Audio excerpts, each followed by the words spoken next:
A very warm welcome to the World of Lord Russell podcast talk show. And today's show is Leicestershire's County Cricket Club chairman, which captures the life of a seasoned sports businessman and entrepreneur, and now the current chairman of Leicestershire County Cricket Club. He has crossed the boundaries of cricket with senior executive roles and ownership of a Premier League football club too, of course, plus an English Football League side along the way too. Not forgetting a flirtation with Rugby League along the way. Yes, folks, it gives me immense pleasure to welcome on the show Sean Jarvis. Welcome to the show, Sean. Lord Russell, thank you. Thank you for inviting me onto your podcast. I've listened to quite a few of your podcasts, and I'm privileged to be invited. I guess it's a bit of imposter syndrome, really, but it's great to be invited. So thank you. No, you're absolutely welcome. And it's a pleasure to have you on the show too, because you've got a great background, huge background in sport and business. So really exciting. So I'm going to start from the beginning. You spent 6 years with Oldham Athletic as marketing director, started in 2000. And a huge project you had taken on too, Sean, particularly with Oldham Athletic's new ground project at Failsworth, hitting the buffers. A tough start, you could say, Sean, really, couldn't you? Yeah, I'll just rewind a little bit. Oh, please do. You can. Simply because when we come to Leicestershire, I think you'll probably see the reason why I'm at Leicestershire. I was a Leicester lad. Yes. I was born and bred in Leicester, but then when I was 18, I moved up to the north of England, moved to live in Yorkshire, and then went through a series of advertising agencies in the 1980s, having studied at Trinity, which is part of Leeds University. Yeah. Up there, I then spent a number of years in advertising land in the late 80s, which was great fun. Learned a huge amount, but then moved from there into Oldham Athletic. And it was an amazing 7 years I spent at Oldham Athletic, with one or two very interesting years, which I'm sure we'll talk about. But yeah, I moved into Oldham. It was a great place. Moved there as marketing manager. Worked with the board on what was the ITV digital time back then when that was launched. Yeah. And it was really, really quite exciting time in football. Oldham were in League One at that time. And it was a very much a community club with a great history, having been in the Premier League. But yeah, we always had great aspirations for Oldham and what we wanted to achieve there. But for me, spending 7 years there was truly a special chapter of my life, if you like. No, absolutely. No, I quite agree with that. And of course, the Failsworth project, hitting the buffers, as I previously mentioned, it was the latest in a stream of stalled projects, I understand, at the time, dating right back to the ill-fated sports park in 2000, designed to either upgrade or scrap the current home of the old Boundary Park. I mean, a baptism of fire, Sean, wasn't it, surely? Yeah, Boundary Park, Joe Royal used to call it Ice Station Zebra. And I think it's the second highest stadium in the country, I believe, after West Brom. But there was one part of the ground that never got any sunlight. Oh wow! So I think Joe, that's why Joe called it Ice Station Zebra. It was severely cold, and when you're in that part of Lancashire, if you like, on the border of Yorkshire and Lancashire, when the snow came, it came heavy and very, very cold. So it's a stadium that has been weather battered for over 100 and odd years now, and I think it was always the plan to try and update that stadium. And when I joined, it was always a bit of a pipe dream, but there was talks around moving to Failsworth, which is kind of Manchester City territory. But the Oldham faithful didn't really like that, and it was more a case of the Oldham faithful wanted to stay put at Boundary Park, which has now, since my time, has had a bit of a facelift. There's a lovely new stand there. So yeah, it is a cold stadium, and I remember Neil Warnock used to have one or two little tactics as well because it was so cold. What he used to do when he was manager there, he used to turn up the heat in the away dressing room so that it was piping hot. And of course, when the opposition went in, it was all very comfortable. But when they actually then walked out onto the pitch, where it was about -10, they felt it. And I'm sure it was part of his tactics to get that little bit of advantage over the opposition when Oldham played them. So, but Oldham's got a tremendous history of its ground. I think it was one of the first for the artificial pitch, which was before my time. But yeah, great club, great people, and as I say, spent a fantastic 7 years there. Yeah, incredible. I used to have a friend actually I worked with when I was many years ago now, and he was an Oldham supporter, Oldham Athletic supporter, and he moved his family and his wife, everything, to a house right opposite or right next to the ground. He was so ardent in terms of the sport of the club, and he got a nickname called Biffo. I won't explain exactly what it means, but it's big ignorant, and you can work out what the third letter word is. Big ignorant from Oldham. They called him Biffo, and he was an incredible character, a very intelligent guy, but he was an ardent Oldham Athletic supporter. Anyway, there we go. Lord Russell, I think I can recall a Biffo character. I'm pretty sure.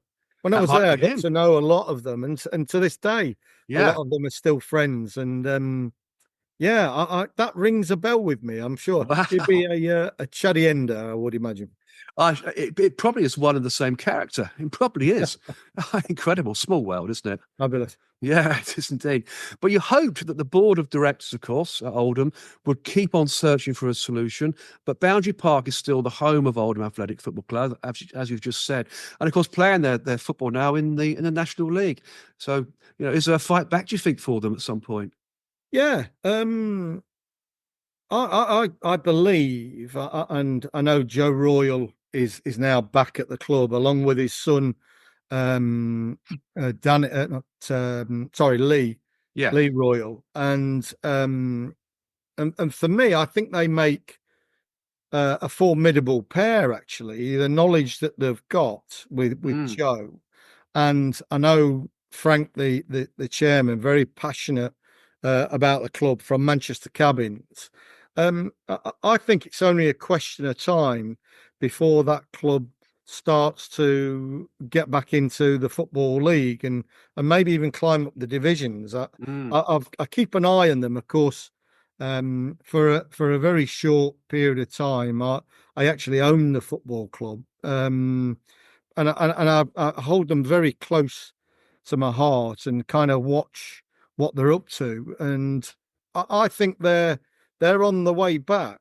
Yes. I'm hoping to go and see them over the Christmas period to watch a game, taking a game. So, but what I hear is they're a very strong unit. They're developing well.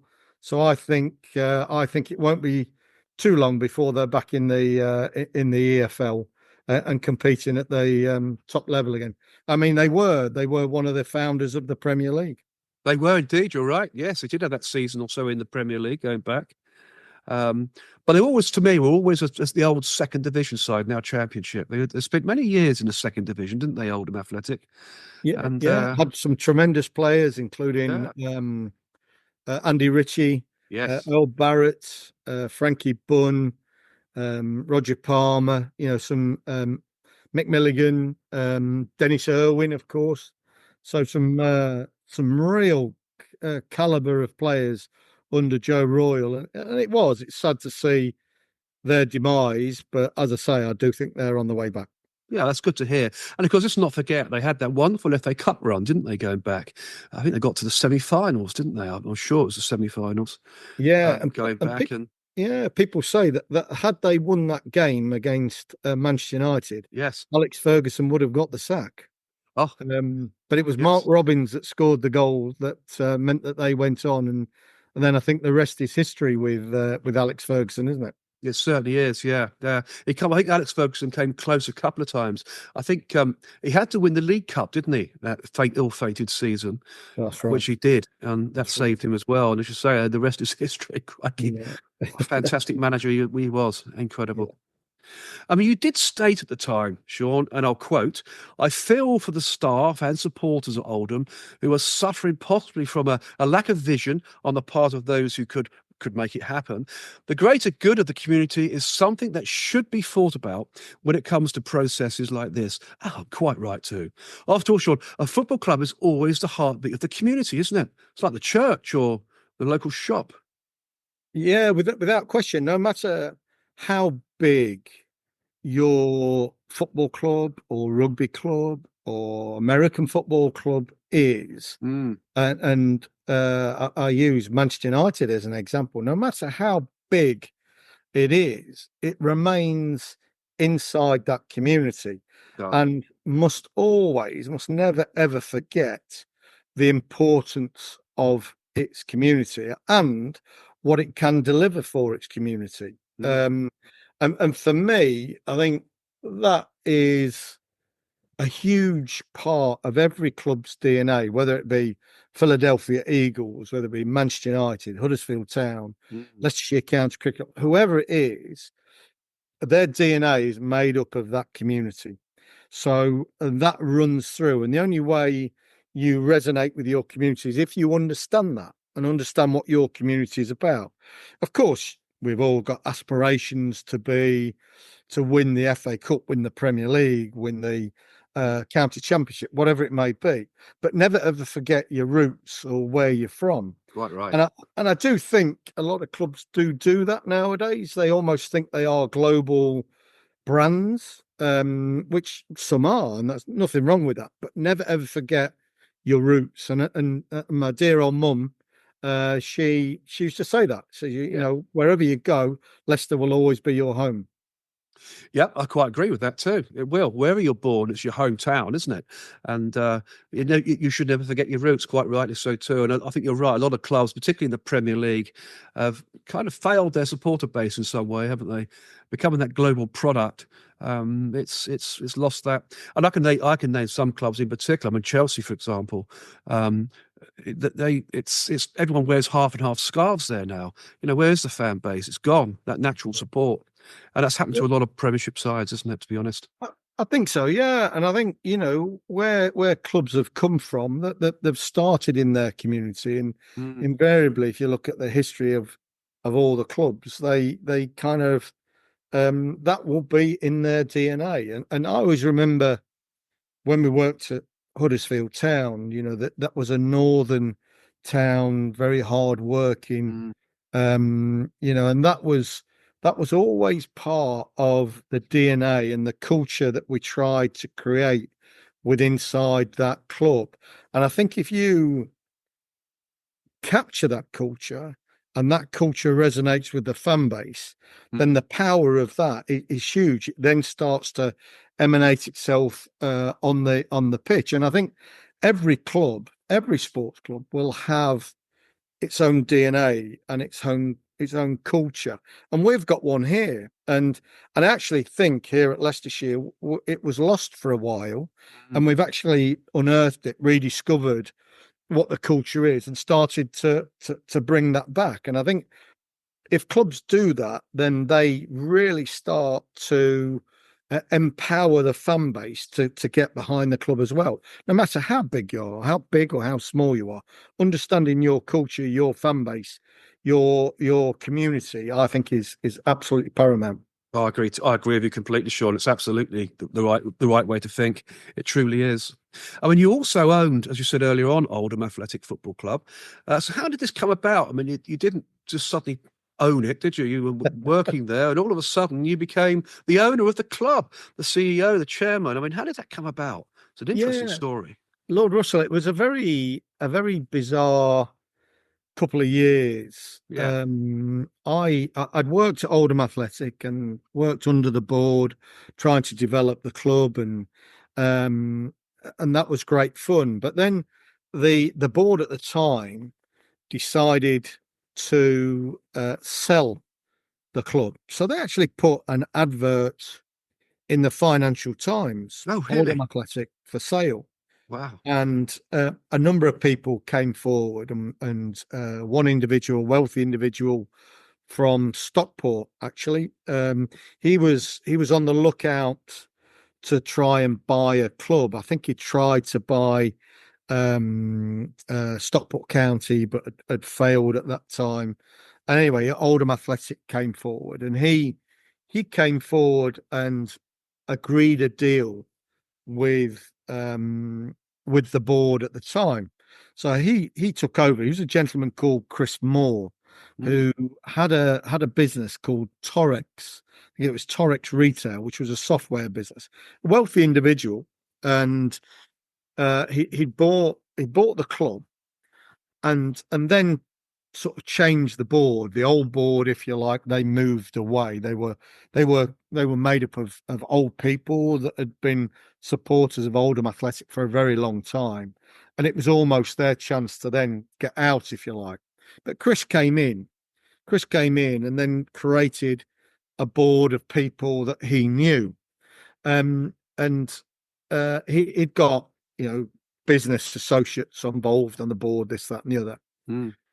And I worked for Chris for a couple of years, and it was a real roller coaster of a ride. And at one point, I think we got to the playoff semi-finals against Queens Park Rangers. We'd drawn the first leg, but got beat in the second leg by a Paul Furlong goal. And at that point, the owner, Chris Moore, his life had started to change. I think he'd had one or two issues domestically. I think there were one or two issues on his business life as well, that he then decided it was time to move away from Oldham Athletic. Now, in that period of time, he'd built up debts of around about £6 million, which he could afford to. But Chris at the time then decided, well, I'm not putting a single penny more in. I'm not paying any wages. So it was quite a frantic and quite fraught time. We had a lot of people at the club who'd been there a long time. Yes. That were concerned about their livelihoods, because what on earth is going to happen here? Anyway, Chris decided he'd move away.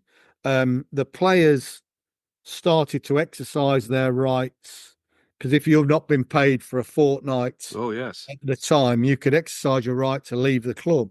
So we had players like Chris Armstrong, Fitzhall, good footballers that had value, that were saying, well, look, I'm going to have to exercise my right and go and play for another team, which you could understand. Now, at that time, the board that Chris had brought in, or all his friends, they just disappeared. So I actually found myself being the most senior individual in this circumstance. And all the staff that had been there a bit long in the tooth were saying to me, what shall we do? So I'm kind of scratching my head.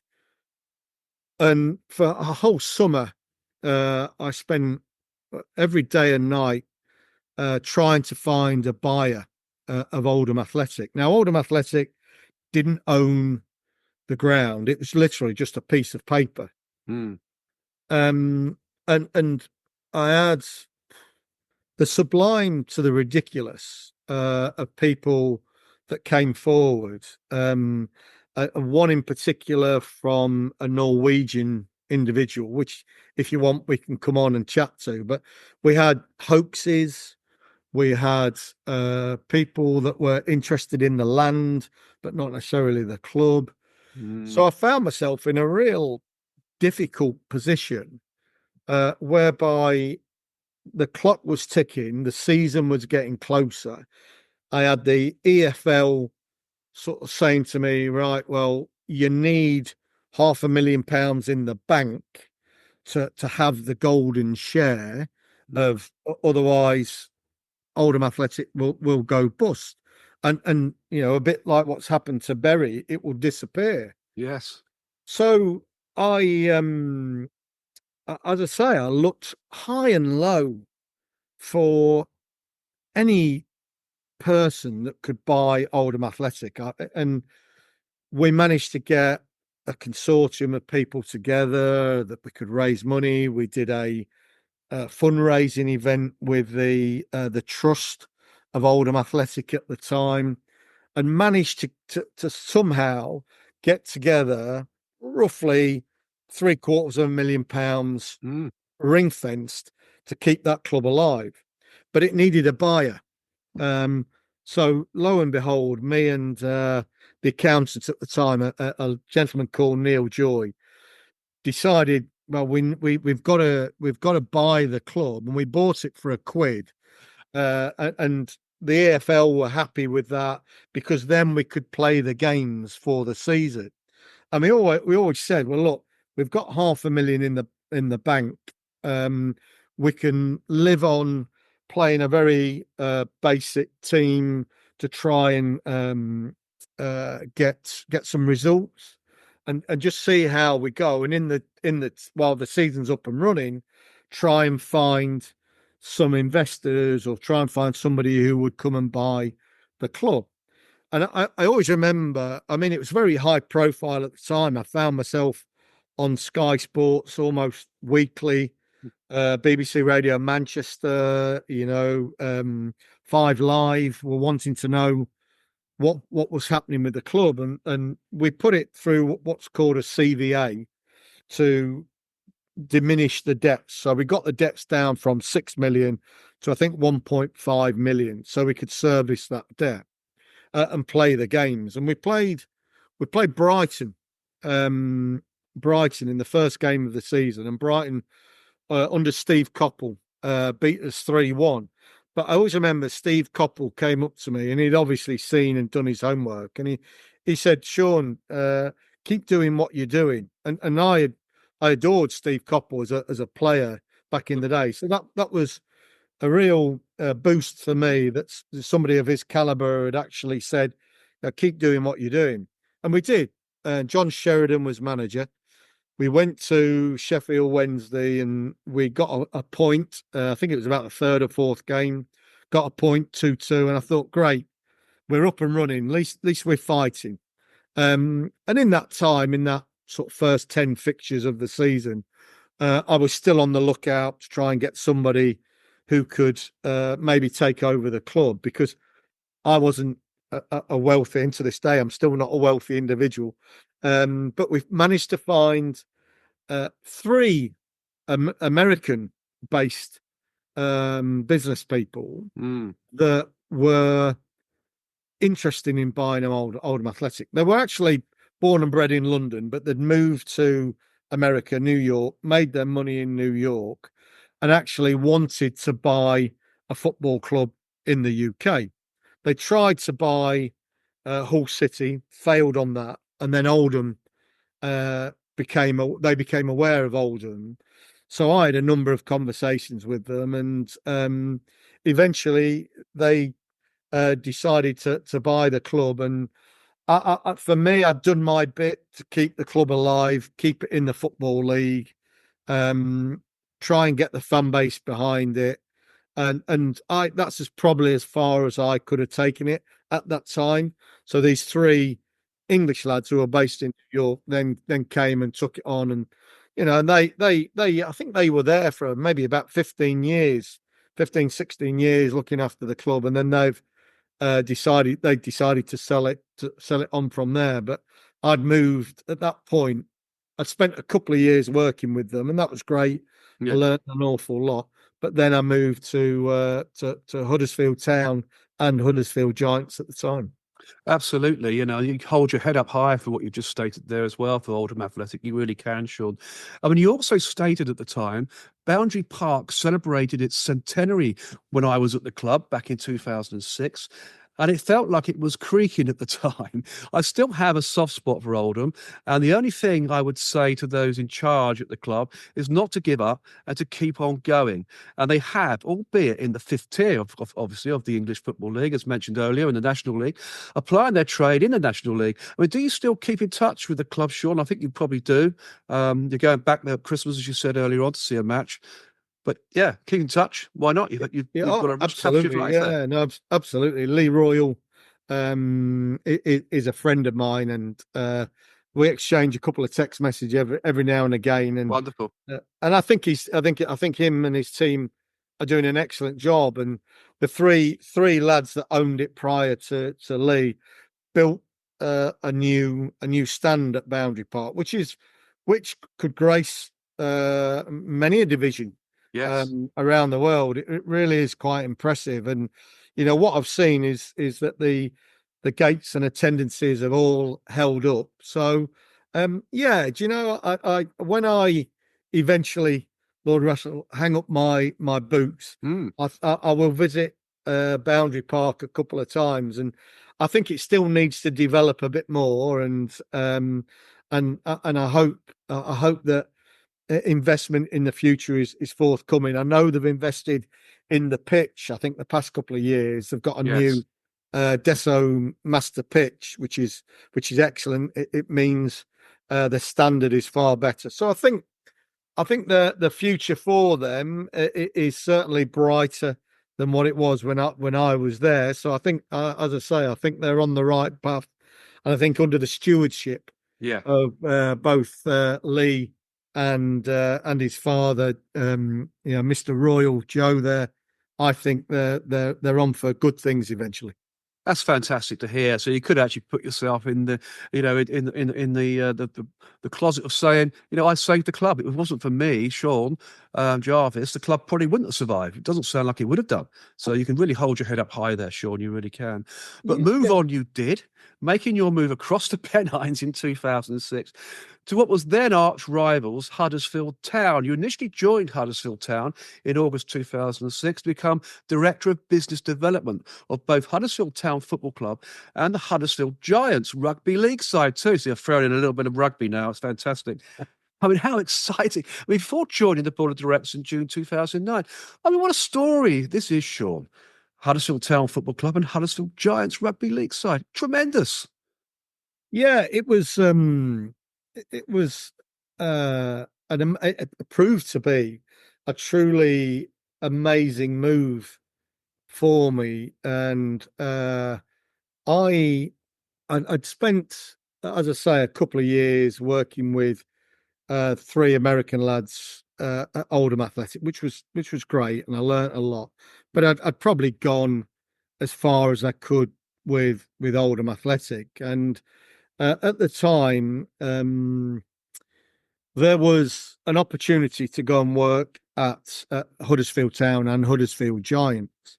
Now, during my time in the advertising world, I was involved in what was called the framing of the future. So that was a time when rugby league went from a winter sport to a summer sport. So the likes of Bradford Bulls, Leeds Rhinos, etc., were all born. So I'd got Yes.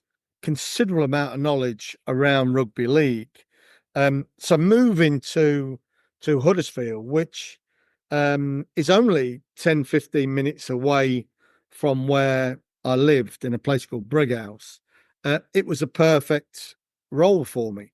Mm. And I was doing two roles really. One was looking after the football club, and the other one was looking after the rugby club, Huddersfield Giants. So you had Huddersfield Town and Huddersfield Giants, and it was owned by an individual called Ken Davey, who is a financial man. So his background very much sort of finances, insurance, and that kind of financial market. And I went to work for Ken, and it was a cautious approach to how business was done for both Giants and Huddersfield Town.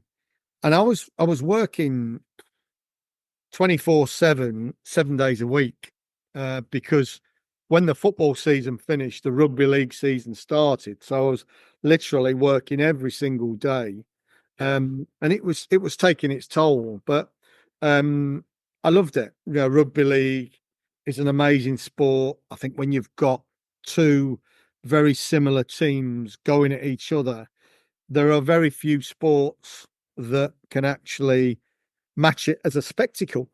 Agree. It's truly a great sport in that sense. And I know it's struggling at the moment, but hopefully they'll find some sort of solution. Absolutely. Very The football fast-paced club, game.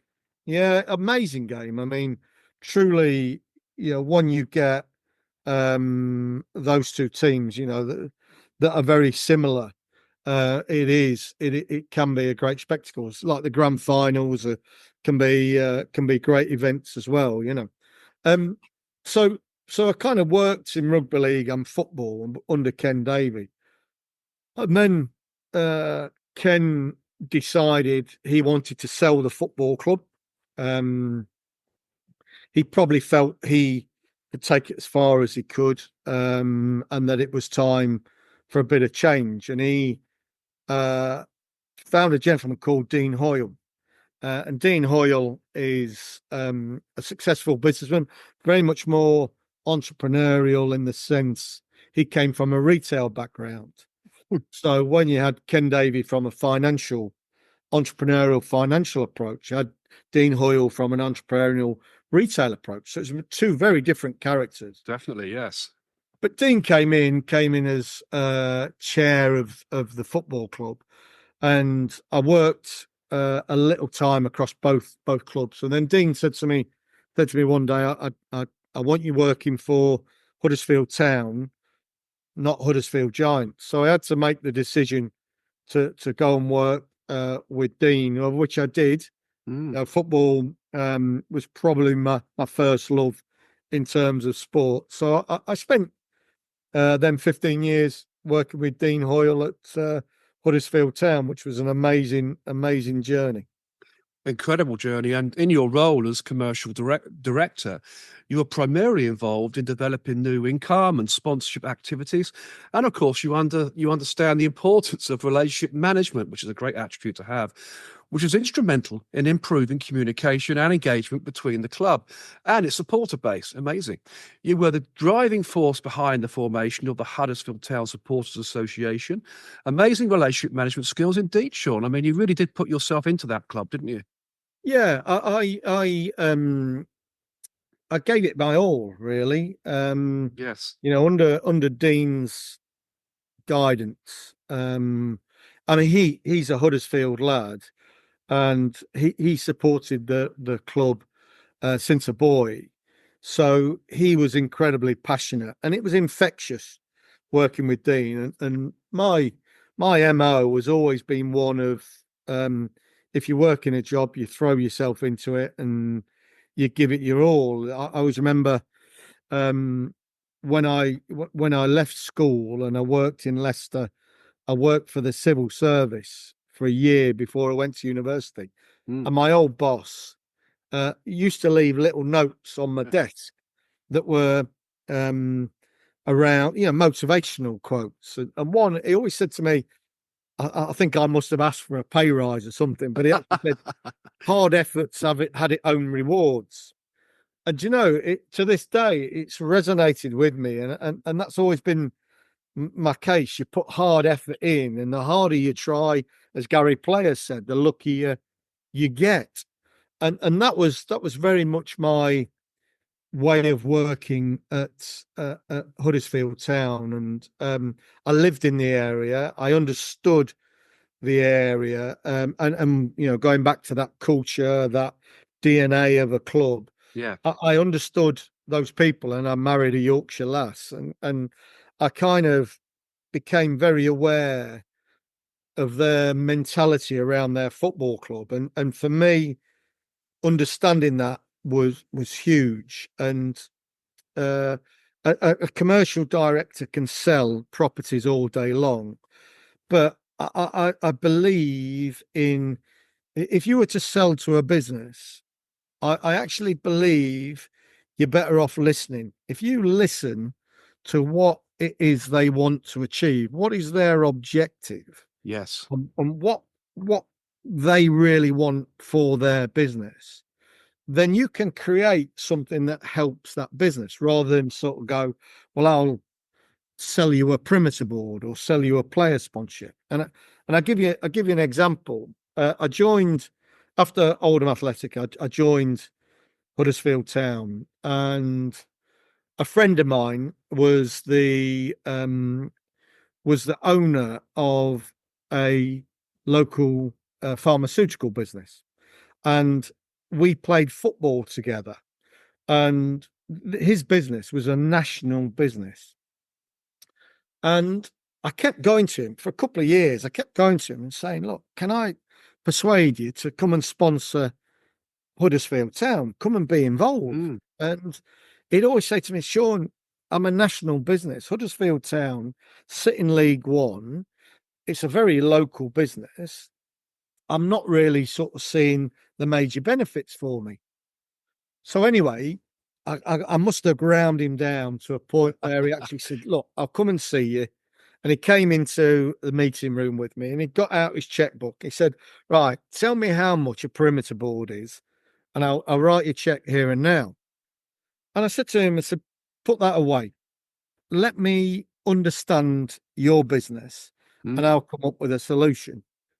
And he kind of became curious, and he said, "Well, look, I sell my products to pharmaceutical companies, pharmacies around the UK. Everybody from London to the northeast, northwest, Wales, places like that. I sell them all over the country." So I said to him, I said, "Right, okay, well, how about if I could get you to sponsor the away kit, where every time we play away from home, your logo will be on that away kit. And part of the deal is I give you 2 tickets to the director's box of the opposition. So, for example, if we're playing at, say, Brighton and Hove Albion, we'll be playing in our away kit, which will have your name on it. I'll also then give you 2 tickets so you can entertain the person who is a Brighton and Hove Albion fan, a pharmacist in that area, and Mm. take them to that game." And he said, "Can you do that?" I said, "Yeah, of course, we can create a package around it." And that's what we did. We created that very bespoke package that worked for his business, that meant he could go to Brighton, entertain a potential customer in Brighton while extolling the virtues of his brand on the front of the away Correct. kit. So it fit with his business objective. And that was always the mentality that we had. We tried to understand what the businesses of Huddersfield wanted to achieve, and in so doing, then created the packages around that that Yeah. suited them, that helped their business. And that was And in perfect so for him. doing, they then remained long term, and certainly in my 15 years at the club, they remained sponsors of the club, supporters of the club. They did some corporate social responsibility work with us, and that was the whole thing. And it comes back to that culture, Yes. that understanding of your community, that understanding, listening. And I think if you do that, then those relationships are far stronger, far more meaningful, far more providing the results that everybody wants. And that was what we were all about as a football club, really, getting to know our community. Yeah, quite rightly so too. And of course, what you did there was quite an incredible thing because it gave the guy the national coverage he wanted. So the width and breadth of the UK, England, away matches, he had it all there, didn't he, really? So he could invite people along to the various stadiums up and down the country on away matches with his branding on the shirts and the tickets for the director's box to entertain, just say, his business contacts in those local areas. So it became a national coverage for him, didn't it, really? Which is brilliant. Absolutely, and that was the case. There Yeah. were other ones, like there were other ideas where we had an insurance company that was a local business, And they said to me, said, Sean, I'm really not interested in entertaining on match days. I just want to come to the game and watch the match. Yes. Because I can get quite vocal with my language, quite colourful, and I don't really want somebody next to me when I get so. But he said, I do want to meet the MDs of all the businesses associated to the football club. So then we came up with an idea whereby we said, right, okay, well, 4 times a year, what we'll do is we'll hold a lunch inside the boardroom or the changing room or wherever it may be in the stadium, and we'll invite 10, 15 businesses to come and listen to the manager or the chairman, so Dean Hoyle or David Wagner, and stories of the football club that were outside of match days. And the insurance company loved it. And again, it was all about listening to their objective, creating a package for their objective. Definitely. And then they meant that they would stay on as partners and sponsors of the club, and their businesses would succeed as well.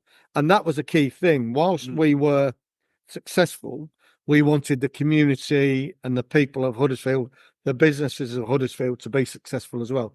That was very much kind of Dean's mantra, where he was passionate about the town and wanted the town to succeed and be successful.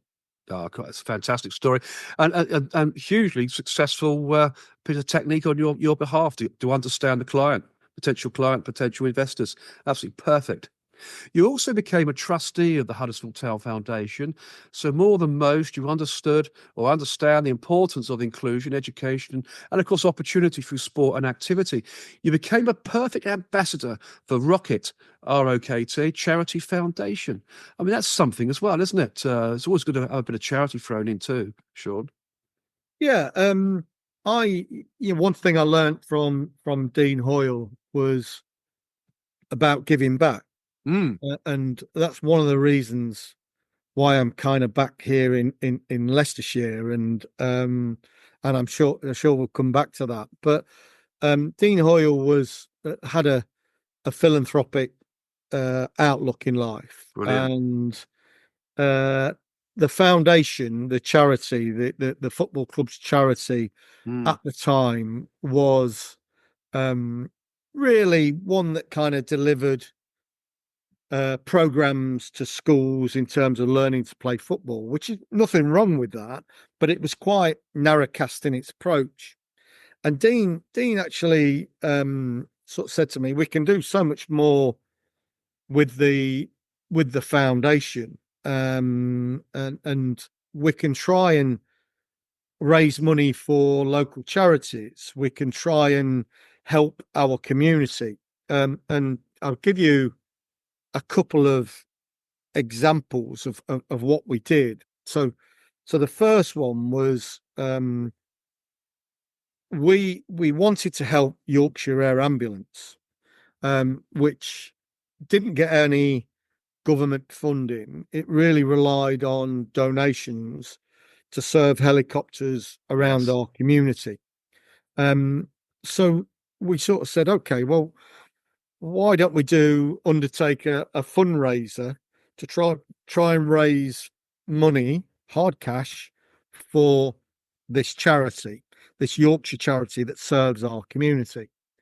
So we created a bike ride. Now this would be probably some 15, probably longer than that, 15, nearly 20 years ago. Where cycling wasn't that popular in the UK. And we created a bike ride that in the first year managed to get, I think it was 21 people to come together, supporters of Huddersfield Town, to cycle from Huddersfield Town to the first away game of the season. Oh, brilliant. So I remember, funny little story. I remember chatting to Dean and going, right, okay, let's do this bike ride. And I said, okay, let's wait until the fixtures come out and we'll see where we're cycling to. Extra city away. Yeah. Well, I was hoping for maybe Oldham Athletic or Leeds United, which Mm. were 20 miles. So a 20-mile bike ride would be great, nice and easy, raise a few quid for cash. And Dean Hoyle went, no, I don't want to do that. I'd rather us announce we're doing the bike ride, and then whoever comes out of the hat, we will cycle to. And I'm kind of going, Dean, this could be anywhere in the UK. And he said, yeah, that's the exciting part of it. Lo and behold, Southend United came out the hat. So we found ourselves faced with a 300-mile Journey. bike ride to Southend. So 21 individuals did it.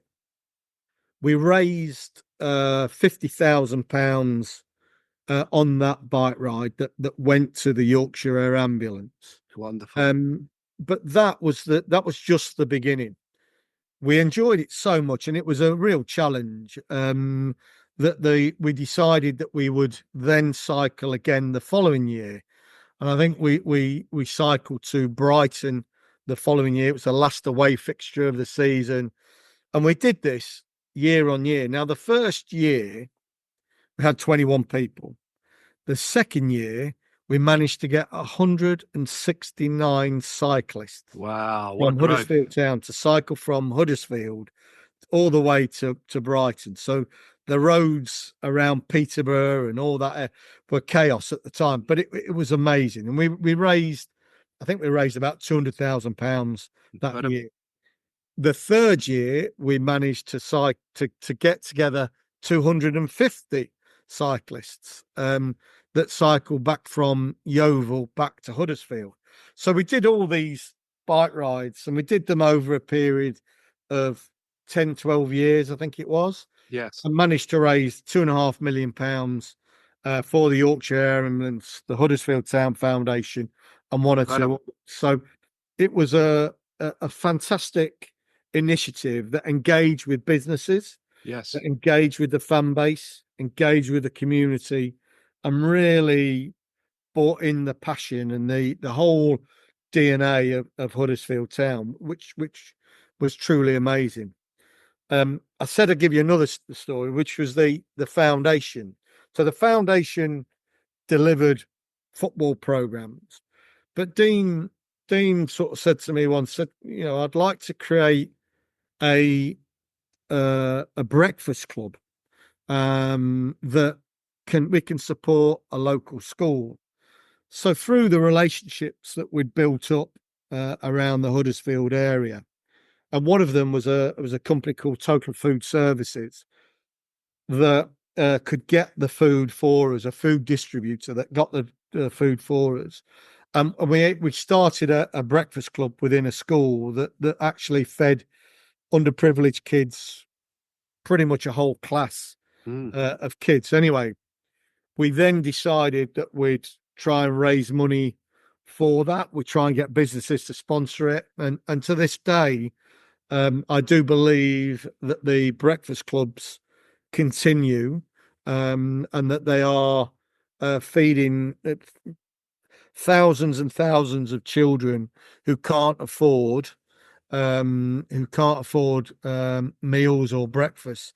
They're feeding those kids prior to school and helping them develop. So we whilst it was great being in charge of a football club and getting to the Premier League, we actually felt that it was so important for us to contribute back to our community, and they were just two examples of what we did, and there's lots fabulous we did as well. Fabulous. I mean, you was also a director of Huddersfield Town, or Huddersfield Canal Side, the training ground for Huddersfield Town Football Club, and chairman of Place to Make It, a group of local business owners who promoted Huddersfield. I mean, where did you find the time, Sean? You seem to be doing almost everything whilst you're at Huddersfield Town. You're right. I think I must be a sucker for punishment. I do try and help as many people as I can, and so you mentioned Rocks there, which is a local charity in Brighouse. I don't do an awful lot, but I try and repost on social media and help them. The Place to Make It was all about how we as a group of businesses could elevate Huddersfield as an area. And there were some amazing stories around Huddersfield. So, for example, Huddersfield cloth is very famous. Mm. The glass in the London Eye is made in Huddersfield. All those little things that Huddersfield was famous for, we wanted to try and elevate and to try and get out there. So they made me, for my sins, they made me chairman of the place to make it. And I try and help where I can, and sometimes it is minimal because sport can be very time consuming. Definitely. But even here in Leicester, I've been a director of the Leicester Business Festival, and I'm now a director of the Leicester Business Voice. So I just try and help wherever I can, and try and use my knowledge and my leverage within sport to try and open new audiences where I possibly can. That's fantastic. A great achievement, that really is. I mean, in football, you delivered excellent results in the last 14 years at the Terriers, a period which saw Huddersfield Town Football Club rise from League One, as you mentioned earlier on, to the top tier of English football. You brokered multi-million-pound commercial deals, as we were talking about earlier on, working with many national and international brands, and you led a commercial team to record 8 Football League awards. I mean, that's some record, legacy, isn't it, Sean? Yeah. When I look back, very, very proud of what we achieved, and emphasize the word we. The team that were at that club at that particular time, like any club, there's a group of individuals, and the chemistry that we had was really quite special, from the chairman, Dean Hoyle, the manager, David Wagner, the players, Chris Schindler, Michael Heffeler, to staff like individuals that work there, Tracy Nelson, John Williams, Sue Beaumont. They were truly amazing people that were very empowered by what we were trying to achieve at Huddersfield Town. And we gave it everything. We gave the club everything, and to win award after award after award through the Football League, incredible, was a magnificent achievement. Not just for me, but for the staff as well, because they'd put blood, sweat, and tears into their daily routines. And to this day, there's still a lot of staff there that work there. Robin Deegan, Andy Booth, that do an awful lot. Continue with this club, so it was huge, and we of course, football was the key product, and getting the product right was paramount. And we always sort of said, if we can get football right, the rest, as long as we have the infrastructure in place, the rest will start to ignite as well. So getting the football right was number one priority. And Dean Hoyle, David Wagner, Lee Clark, Mark Robbins, Chris Powell, all the managers that worked at Simon Grayson, and that worked at Huddersfield Town, I believe contributed their own little bit in their own little way, that culminated in a year whereby the stars aligned. And it felt like everything that we could do went perfectly well. On the pitch, off the pitch. It just seemed like there was this complete unison between Huddersfield, its community, including the fan base, the businesses, with the players on the pitch, the boardroom.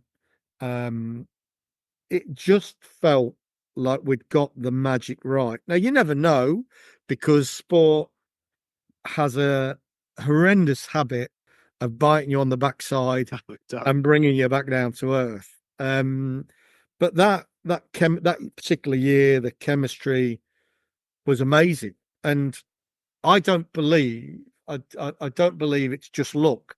I actually believe it's the hard work of all those staff plus many, many others. The lottery department, whoever the retail, Luke Cowan, the marketing manager, Jonathan Wilkinson, Karen Hagan, retail, the staff, the chefs, all those individuals. I could name after name after name of all these individuals that were so passionate and so held bent on giving their all that it just felt that everything we did, we were getting results. And that's what happened, really. I think I always remember first couple of games. I think we went to Newcastle in the Championship, and we won. We won at Newcastle 2-1, and the euphoria of us beating Newcastle. That was early on in the season. The euphoria of beating Newcastle St James's 2-1 was amazing. We then went to Aston Villa, and Aston Villa ripped us apart, but we managed to get a draw.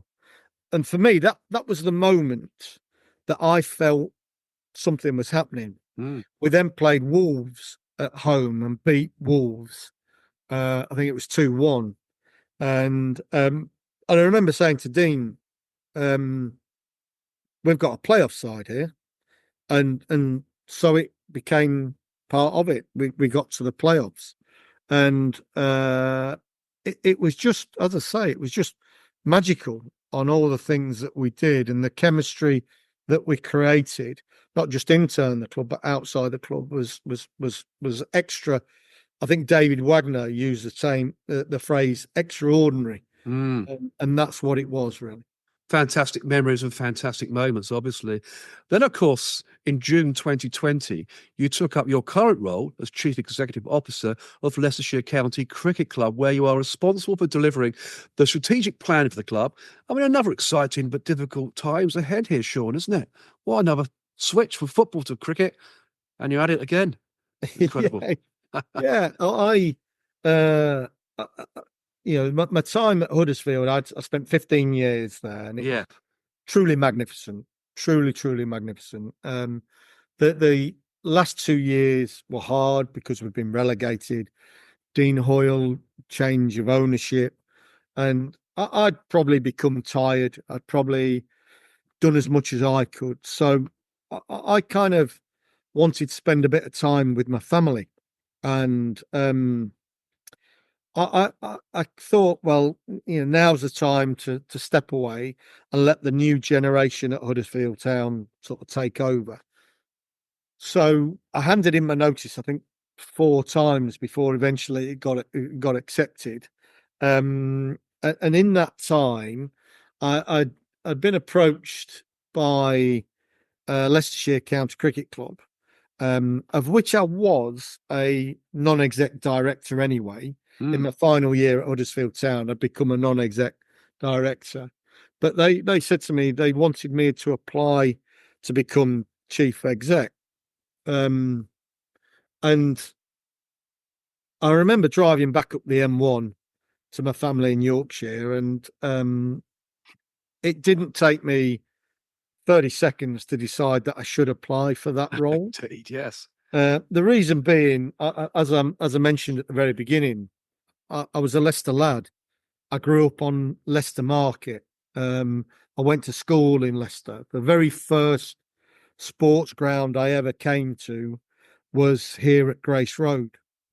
And more importantly, however, my father was a huge cricket man. He's been sadly passed away some 20 odd years ago now, but I grew up listening to my dad on BBC Radio Leicester talking about local cricket, writing reports for Leicester Mercury about local cricket. He'd often bring me down here to the ground when I was sort of 6, 7 years old and sit me in the corner. So when that opportunity arose, I couldn't say no. And of course, I'd got best part of 25, 30 years sports administration experience, commercial, marketing, finance, etc., that I could bring to my home club.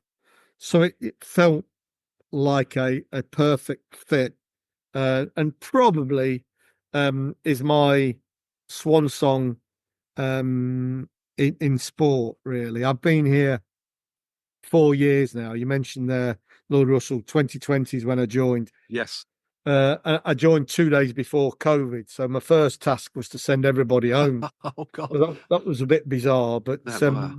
I've been here 4 years, and it's been again a roller coaster. It's been hard work. It's a real tough gig. Leicester, as a cricket club, has had lots of ups and downs over the years. A lot of misfortune, Mm, bad luck. Maybe some poor decisions along the way. So I came here with very much the kind of brief to press the reset button mm, and try and look at how we could actually really try and move the club forward. And when I look back, and I'm sure we'll talk a bit more about this, but when I look back, if you'd have said to me 4 years ago, you'll win a bit of silverware, you'll compete for promotion in the county championship, and you'll have two players playing for England, I'd have said you're on cloud cuckoo land. But again, we've worked hard. People behind the scenes have worked extremely hard to deliver success, and what I believe is the right foundations for this cricket club to kick on. What one might happen with cricket, we may talk about, but as I say, I think the foundations that we have here now mm. and the people that we are still creating, still developing, I think bodes well for the future of Leicestershire County Cricket, despite its ongoing challenges. Yeah, of course. And there's always going to be ongoing challenges. But you brought a wealth of commercial, as you said, and community specialist knowledge within sport to Leicestershire County Cricket Club, with over 25 years of experience at the executive level within professional sports clubs, including, as discussed earlier, within the Premier League with Huddersfield Town Football Club and the Football League with Oldham Athletic. Not forgetting the launch of Super League. So a real acquisition for Leicestershire County Cricket Club at the club's as a club CEO, wasn't it? Really, Sean, to be honest, I did well to choose you. Well, yeah, whether it was them choosing me or me choosing them, who knows? But yeah, I think I'm incredibly proud of this club, and Yes.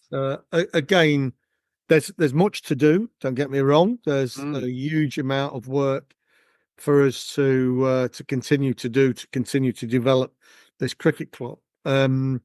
But yeah, it felt like a very good fit for me, and hopefully a good fit for Leicestershire. And as you can sort of see behind me, I've got a picture Yes. of our one day trophy in 2023, which means an awful lot to me. It was a very, very special day.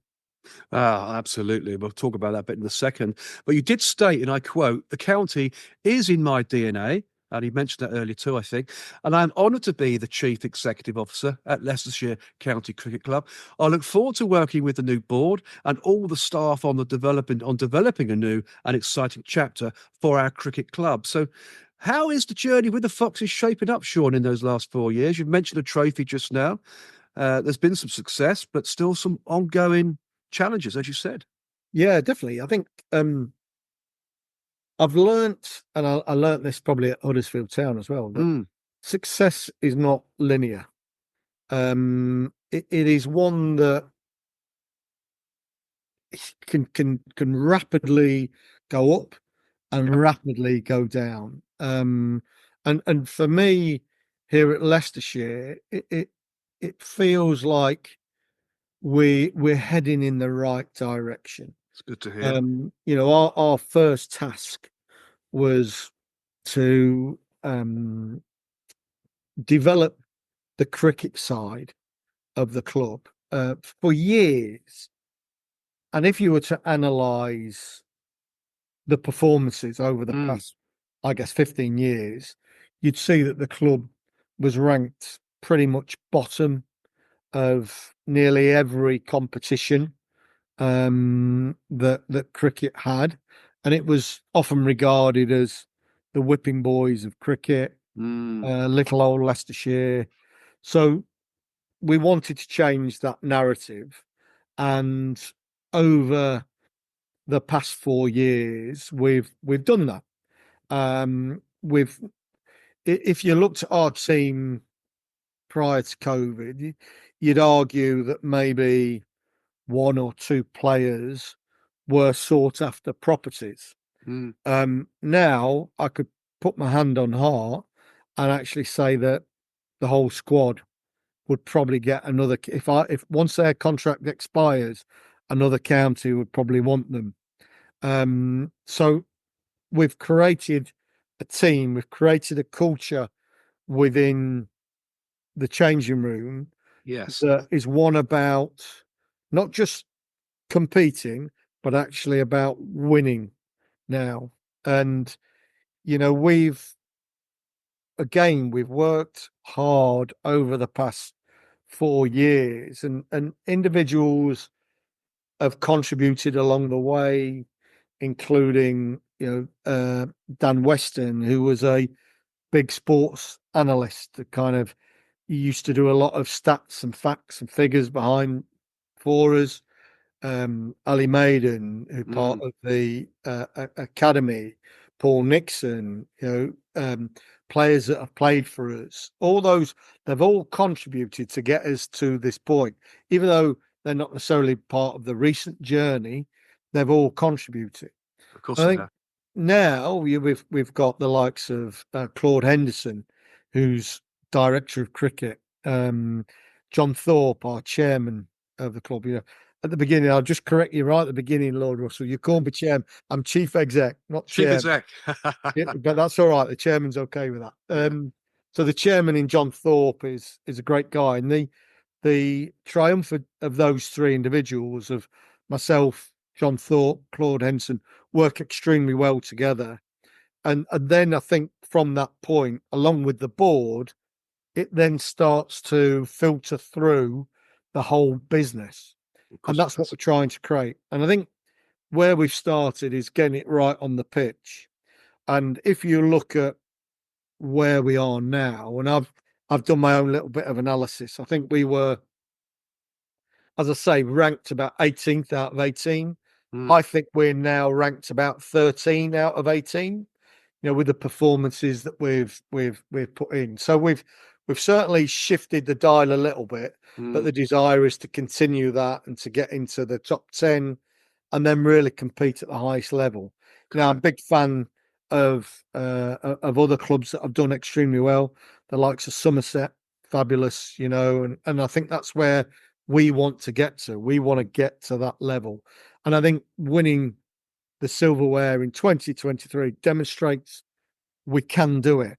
We've got the knowledge of how to do it. And then it's just getting those stars to align, much like Huddersfield Town, getting that chemistry right. If that chemistry comes together, then anything is possible and achievable. Absolutely. And you did recognise the challenge when you said, and I'll quote again, the challenge ahead is not going to be easy, but with hard work, commitment, and the continued support of our stakeholders, members, supporters, and local businesses, I'm sure that our future will be much brighter. So what would you say the biggest challenge or challenges have been in your tenure as CEO of Leicestershire County Cricket Club? It's a magnificent question, Lord Russell. I think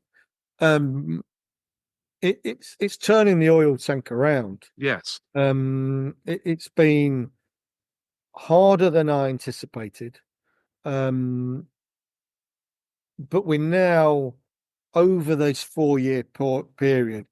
We're starting. I think it's about getting friends and friends around you that understand. I think I listened to one of your podcasts with Colin Graves at Yorkshire, and he mentioned about having the right people, and you need the right people that can see inside your mind. Definitely, yes.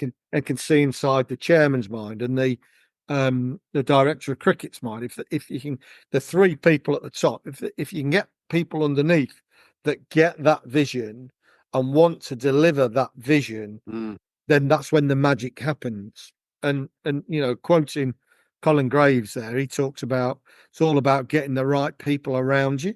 It is. And I think that's been the challenge for me. I've been away from Leicester for best part of 25 years. So coming back has been tough, but I've now started to reconnect, and we've got people that understand the vision, understand where we're trying to get to, and are working hard. And it comes back to that: harder you work, the luckier you get. And that's not just about the commercial director, not just about our stadium manager or the cleaners.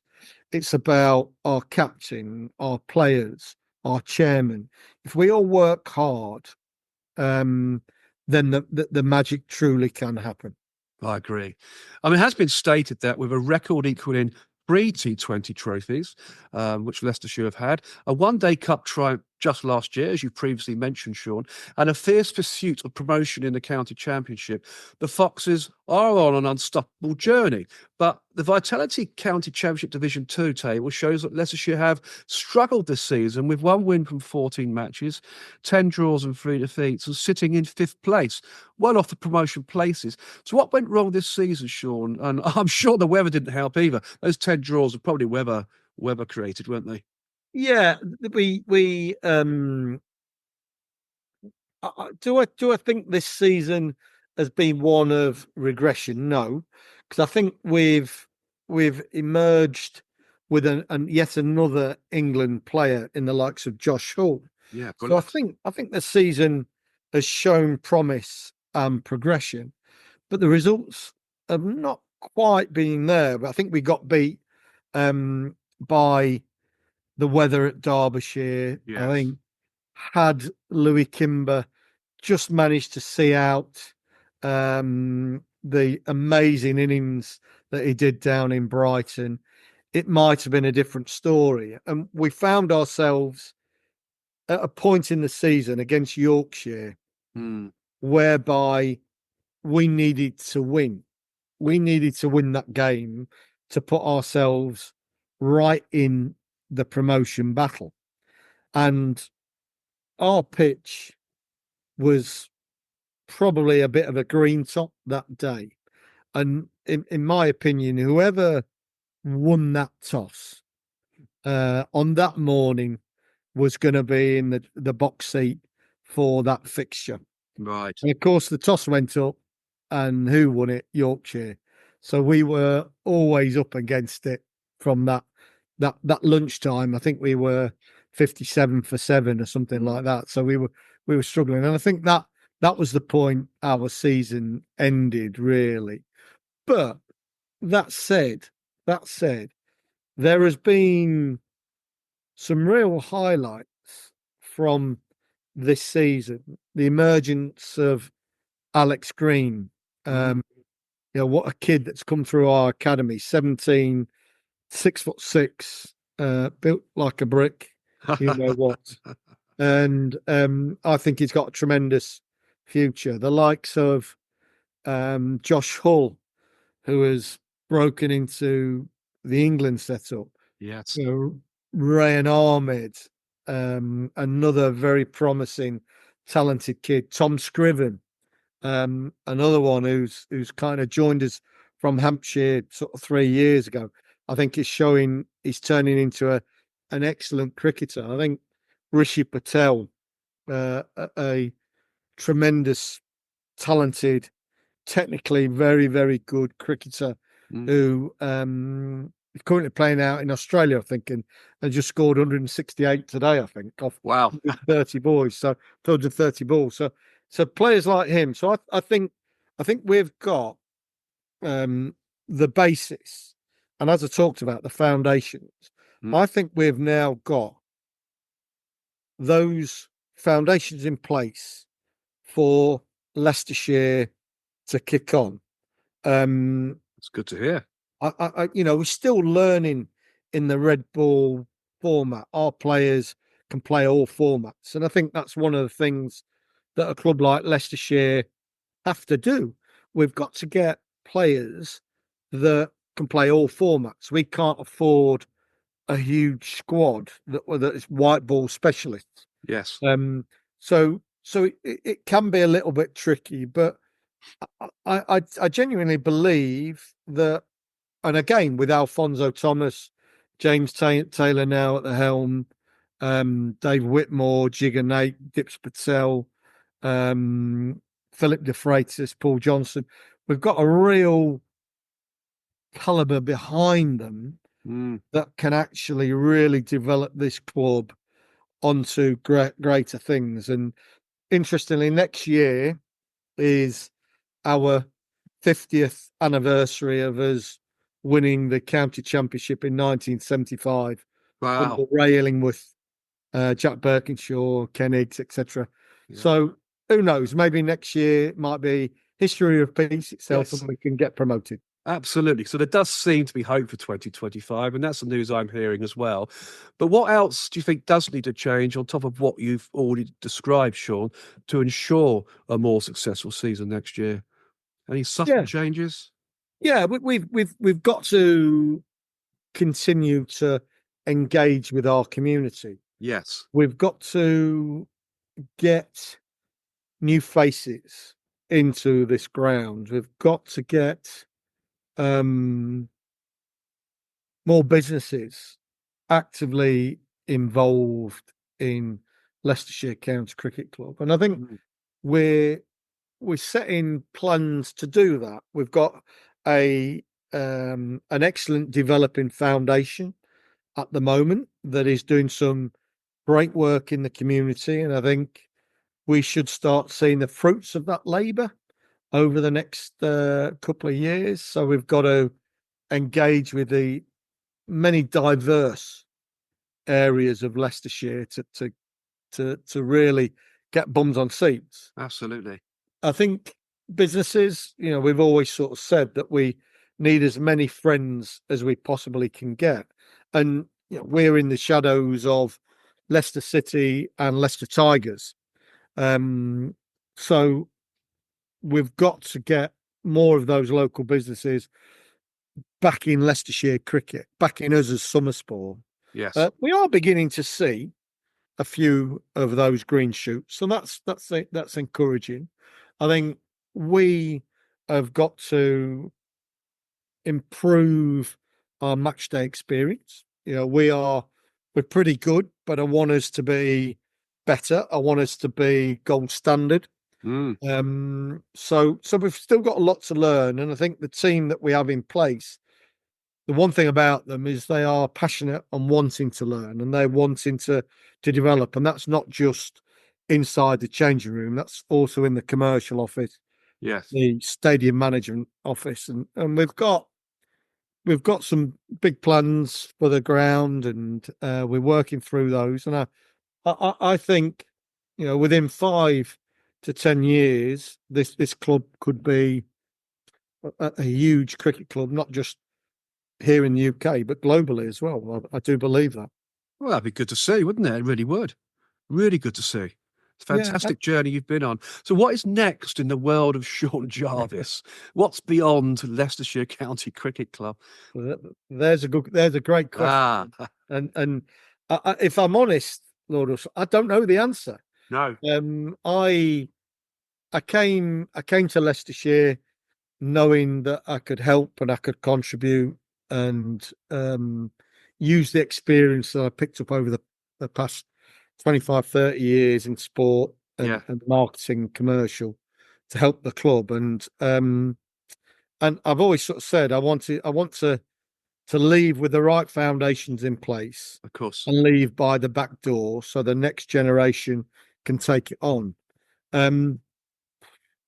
How long that will be, your guess is as good as mine. But I will eventually go back to Yorkshire and take a bit of time out, take stock of where I am, and maybe there might be another little journey in me with another club somewhere. Who knows? But my lad's just gone to university, so he's having a great time up in Newcastle. My wife still working.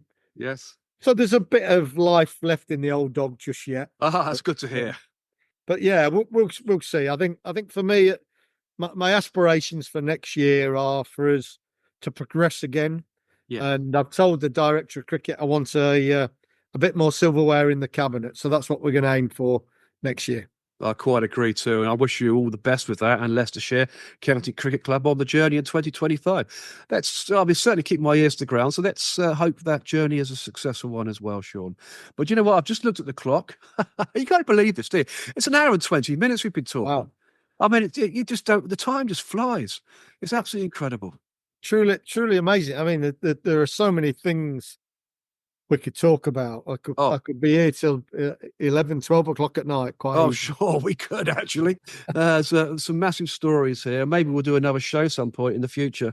Maybe. You know, on the back end of a nice cup win next year or promotion. Now you're talking. Yeah, that'd be fantastic, wouldn't it? But as always on the World of Lord Russell podcast talk show, we could, as you just said, talk forever, Sean, about your life in business, football, rugby league, and of course in first-class cricket too. It's been a huge pleasure as always. And as always, the pleasure is all mine. And of course, the show's audience when this podcast is released on the World of Lord Russell podcast talk show and the Lord Russell Baker YouTube channel. Thank you, Sean. Ladies and gentlemen, I'll give you Sean Jarvis, and I always do this. Nice clap of applause. Fantastic. What a show. It's really good. Do you mind hanging on, Sean, so we have a quick chat afterwards? Of course, Lord Russell. I'll wrap up, and I want to talk to you about some business as well, so to help the club. The next episode on the World of Lord Russell podcast talk show is Standing on Shoulders of Giants. Oh, what a name this is. Where my special guest will be Tony Salini, who was born in the heart of Gostavia, where the Vardar flows in the Republic of North Macedonia.